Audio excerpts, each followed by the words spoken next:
Assalamualaikum warahmatullahi wabarakatuh. Allahumma sholli ala Sayyidina Muhammad wa ala ali Sayyidina Muhammad. Ketika Halimah dan Harits kembali ke rombongan, mereka melihat semua kawan mereka telah mendapatkan bayi untuk dibawa pulang dan disusui. Melihat itu, Halimah berkata kepada suaminya, "Demi Allah, aku tak ingin mereka melihatku pulang tanpa membawa bayi. Demi Allah, aku akan pergi kepada anak yatim itu dan mengambilnya. Tidak salah kalau engkau mau melakukannya. Semoga Allah memberi kita keberkahan melalui anak yatim tersebut." Akhirnya Halimah dan suaminya kembali menemui Aminah dan membawa Muhammad ke dusun mereka. Aminah melepas bayinya itu dengan perasaan lega bercampur sedih.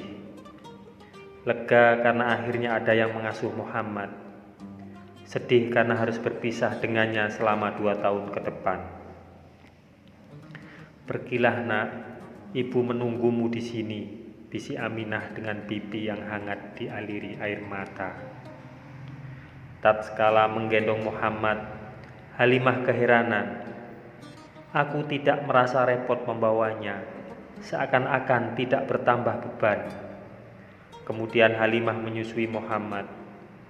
"Lihat, bayi ini menyusu dengan lahap," kata Halimah kepada suaminya. Setelah menyusui Muhammad, Halimah menyusui bayinya sendiri. Bayi itu juga menyusu dengan lahap. Setelah itu, Muhammad dan bayi Halimah tertidur dengan lelap. "Anak kita tidur dengan lelap," bisik Halimah kepada suaminya. "Padahal sebelumnya kita hampir tidak bisa tidur karena ia rewel terus sepanjang malam." Malam itu keduanya bertambah heran karena unta tua mereka ternyata kini menghasilkan susu. "Engkau tahu Halimah, sebelum ini unta tua kita tidak menghasilkan susu setetes pun," gumam Harits.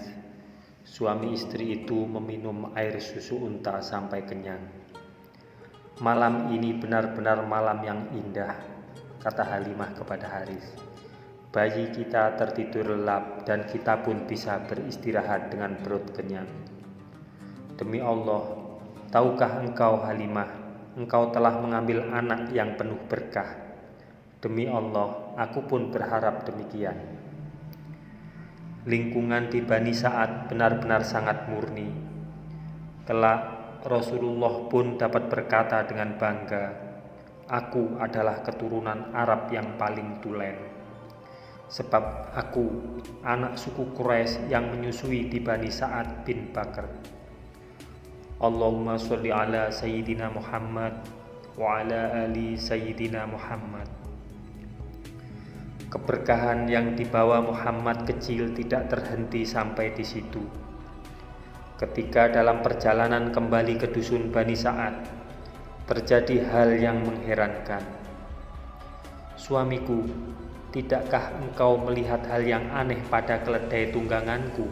tanya Halimah. "Saat kita pergi, keledai ini berjalan pelan sekali." Harits menanggapi, "Tetapi kini ia dapat berjalan cepat seolah tak kenal lelah, padahal beban yang dibawanya cukup berat." Keledai itu berjalan cukup cepat sehingga bisa menyusul dan melewati rombongan wanita Bani Sa'ad lainnya yang telah berjalan lebih dulu. Halimah putri Abu Du'aim panggil para wanita itu keheranan. "Tunggulah kami, bukankah ini keledai yang engkau tunggangi saat kita pergi?" "Demi Allah, begitulah," balas Halimah. "Ini memang keledaiku yang dulu. Demi Allah, keledaimu itu kini bertambah perkasa." Ketika tiba di rumah, Halimah dan Harits bertambah terkejut. "Sepetak tanah kita," bisik Halimah tak percaya. "Sepetak tanah kita ini jadi begitu hijau dan subur.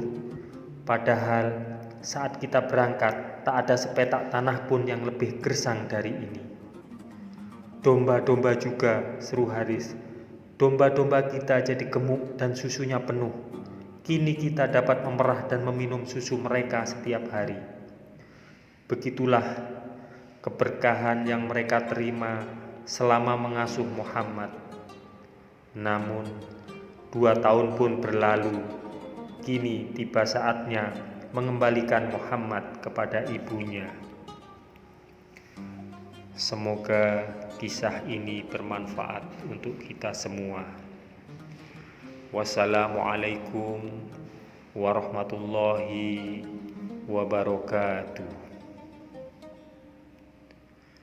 Semoga kelak kita mendapatkan syafaat dari Nabi Muhammad sallallahu alaihi wasallam.